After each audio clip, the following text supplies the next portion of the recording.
Hello friends, exercise 4.1 से question number 17 करेंगे। अब इस मैथमेटिकल स्टेटमेंट को आपको प्रिंसिपल ऑफ मैथमेटिकल इंडक्शन से प्रूव करना है। सबसे पहले इसे हम लेट कर लेते हैं Pn। Let the given statement be Pn। ये प्रिंसिपल स्टेटमेंट हो गई है। इसे रीराइट कर लेते हैं Pn लिख के, Pn डबल डॉट, सिंपली से मुझे कॉपी करना है 1/3, और ये जो यहाँ पे पॉइंट है इसका मतलब मल्टीप्लाई होता है 1/3 multiply 5 plus 1/5 multiply 7 plus 1/7 multiply 9 plus, और इसी तरह से ये सम जा रहा है।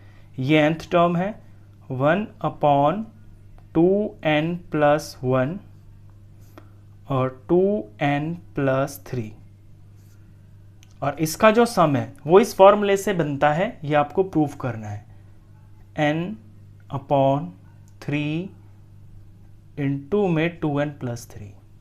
ये क्वेश्चन एग्जैक्टली क्वेश्चन नंबर 16 की तरह ही होगा। अब इसके 3 स्टेप होते हैं प्रिंसिपल ऑफ मैथमेटिकल इंडक्शन के। सबसे पहले हमें P1 को ट्रू प्रूव करना होता है, फिर Pk को लेट करना होता है कि ये ट्रू है, एज्यूम कर लेते हैं, और थर्ड स्टेप के अंदर Pk प्लस 1 को ट्रू करना होता है। सारे क्वेश्चंस बिल्कुल एक ही तरह से होते हैं। सबसे पहले हम फर्स्ट स्टेप के लिए करते हैं for n is equal to 1। तो P1 लिखना है मेरे को। 1 है यहाँ पर टर्म, यानी पहली टर्म। अगर एक टर्म का सम निकाल रहे हैं तो एक टर्म क्या होगी, इस सीरीज की पहली टर्म। तो ये लेफ्ट साइड में 1/3 इंटू में 5, यानी 1/3 इंटू में 5, ये हो गया 1/15। अब राइट साइड में भी n की जगह पे मैं 1 पुट करूंगा तो वहां से एक टर्म का सम निकल के आएगा, वो इसी के बराबर होगा। तो n की जगह 1 पुट करेंगे, ये बाहर 3 हुआ, अंदर 2 है, 2 के साथ 1 मल्टीप्लाई, और ये प्लस और ये 3। फर्दर सिंप्लीफाई करें तो 1 बाहर में 3 है, अंदर 2 1 2 और प्लस 3 5 हो गया, और 3 इंटू 5 15 हो गया, तो ये 1/15 आ गया। यानी जब हमने 1 पुट किया इनकी जगह पे, लेफ्ट में भी और राइट में भी, दोनों जगह पे आंसर बराबर आया, तो देयरफॉर P1 इज ट्रू। तो P1 इज ट्रू, ये हमने प्रूव कर दिया। तो पहला स्टेप हो गया। अब सेकंड स्टेप में हमें Pk को लेट करना है, एज्यूम करना है कि वो ट्रू है। तो लैंग्वेज लिखेंगे assume that Pk is true, और k यहां पर एक नेचुरल नंबर होगा। यहां पे जितने भी ये n है ये सब नेचुरल नंबर को बिलोंग करते हैं। k belongs to natural number. अब मुझे Pk लिखना है, तो ये जो मेरी प्रिंसिपल स्टेटमेंट है, यहां पे n की जगह पे बस मेरे को k पुट करना है। यहीं से देखते हैं 1/3 इंटू में 5 प्लस 1/5 इंटू में 7 प्लस 1/7 इंटू में 9 प्लस, और ये इसी तरह से सम जा रहा है। और nth टर्म की जगह पे मेरे को k पुट करना है, क्योंकि इसमें मैं kth टर्म निकालूंगा लास्ट में। तो 1 में यहाँ 2n प्लस 1 है, तो ये 2k प्लस 1 हो जाएगा, और यहाँ 2n प्लस 3 है, तो ये 2k प्लस 3 हो जाएगा। ये लेफ्ट में हो गया। ऐसे राइट में भी मेरे को n की जगह पे k पुट करना है, तो ऊपर में k हो गया, और नीचे में ये 3, और ब्रैकेट के अंदर 2, n की जगह पे k, और आगे प्लस 3 लिखा हुआ है। ये मैंने सेकेंड स्टेप कर दिया। अब थर्ड स्टेप के अंदर Pk प्लस 1 को ट्रू प्रूव करना होता है। लैंग्वेज लिखते हैं now we will prove that Pk plus 1 is also true. तो मुझे Pk प्लस 1 लिखना है, यानी इस सीरीज को मेरे को k प्लस 1th टर्म तक लिखना है। तो सेम यही लिखा जाएगा, बस जो k है यहाँ पे, वहां पे k प्लस 1 हो जाएगा लेफ्ट में भी, और यहाँ राइट में भी k की जगह k प्लस 1 आ जाएगा। तो 1/3 इंटू में 5 प्लस 1/5 इंटू में 7 प्लस 1/7 इंटू में 9, और ये सीरीज ऐड होती जा रही है k प्लस 1th टर्म तक। तो k प्लस 1th टर्म होगी 1/, यहाँ k की जगह k प्लस 1 आ जाएगा। ये 2 हुआ, और k की जगह k प्लस 1 हो गया और आगे ये प्लस 1 लिखा हुआ है, ये पहले ब्रैकेट का हो गया। सेकेंड ब्रैकेट में 2k है, यानी 2 और k की जगह k प्लस 1 और आगे प्लस 3 लिखा हुआ है, ये सेकेंड ब्रैकेट हो गया। अब राइट में भी मेरे को k की जगह पे k प्लस 1 लिखना है, क्योंकि ये k प्लस 1 टर्म तक का जो सम है, तो यहां भी k प्लस 1 होगा, तो यहां ऊपर जगह कम बच रही है, मैं नीचे लिख देता हूं। यहां k की जगह k प्लस 1 लिखना है और ये 3 हुआ और ब्रैकेट के अंदर 2 है और फिर k की जगह k प्लस 1 लिखना है और फिर आगे ये प्लस 3 लिखा हुआ है। यहां तक हम सब कुछ यही करते हैं, हर क्वेश्चन में यही करते हैं। अब इस k प्लस 1 टर्म के पहले, ये जो आप देख रहे हो यहाँ पे लेफ्ट साइड में, k प्लस 1 टर्म से पहले होगी kth टर्म, और kth टर्म होती है हमारे सेकंड स्टेप में ये वाली, इसे यहाँ पे लिखेंगे।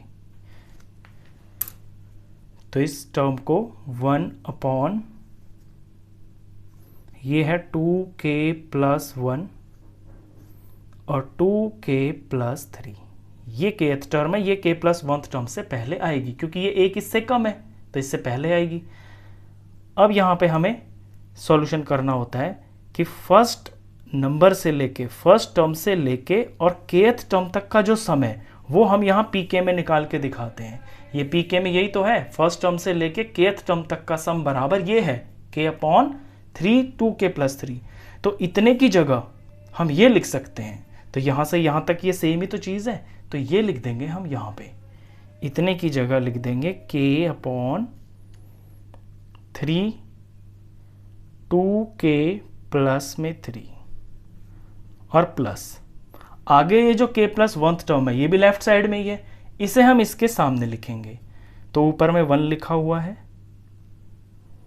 और नीचे में ये जो लिखा है इसे थोड़ा सा मैं सिंप्लीफाई कर लेता हूँ, रफ में डायरेक्ट लिख लूँगा तो स्टेप्स बच जाएंगे।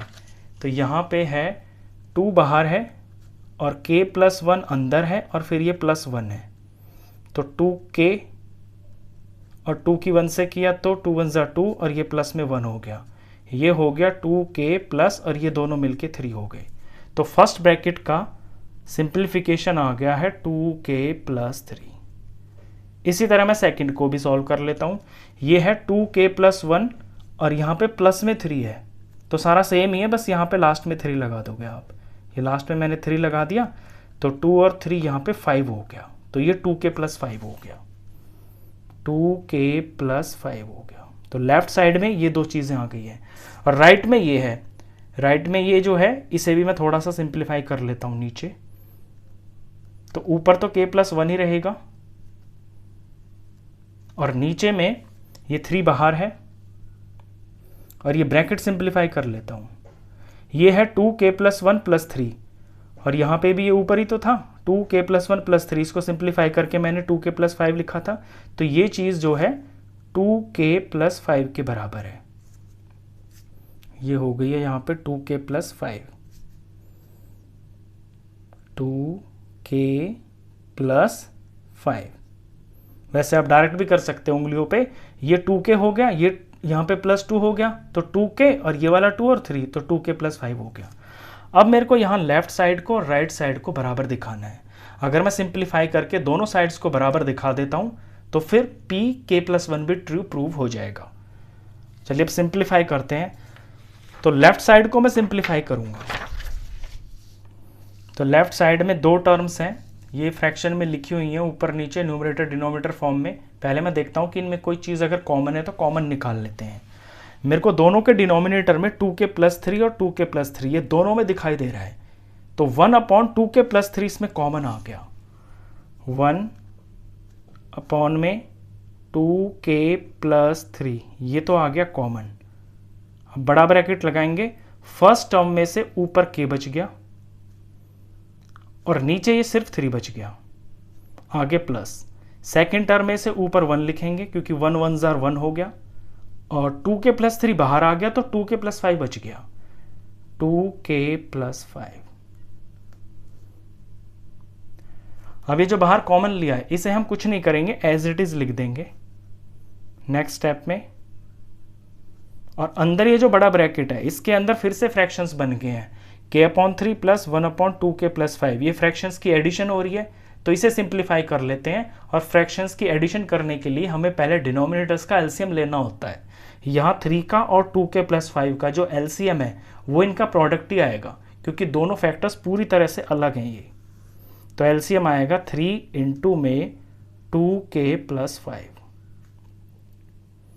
अब एलसीएम को डिनोमिनेटर से डिवाइड किया जाता है और फिर जो आता है उसे न्यूमरेटर से मल्टीप्लाई किया जाता है। तो जब इसको, ये जो 3 2k+5 एलसीएम है, इसे जब मैं 3 से डिवाइड करूंगा तो 3 से 3 कट जाएगा और 2k+5 बचेगा। 2k+5 की मल्टीप्लाई k से होगी, तो यहाँ k मल्टीप्लाई 2k+5, आगे प्लस। अब दूसरे फ्रैक्शन पे आते हैं। यहाँ पे एलसीएम की डिवाइड होगी 2k+5 से, तो 2k+5 2k+5 से कट जाएगा, 3 बचेगा। इस 3 की ऊपर 1 से मल्टीप्लाई हो जाएगी, तो 3 1 3 हो जाएगा। अब फर्दर थोड़ा और सिंप्लीफाई करते हैं।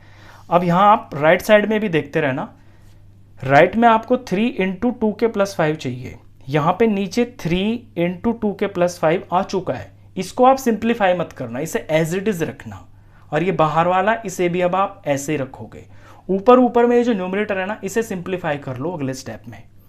तो 1/2k+3, और ऊपर में न्यूमरेटर को मैं सिंप्लीफाई करता हूं, तो k की मल्टीप्लाई 2k+5 से होगी, तो 2k इंटू में k, ये हो गया 2k² plus k into 5k हो गया, और आगे +3 लिखा हुआ है।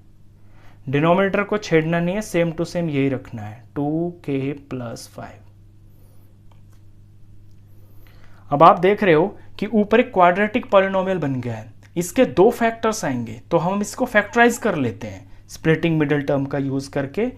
2k² plus 5k+3। एग्जैक्टली ये क्वेश्चन डुप्लीकेट है क्वेश्चन 16 का, सेम वही स्टेप्स हैं।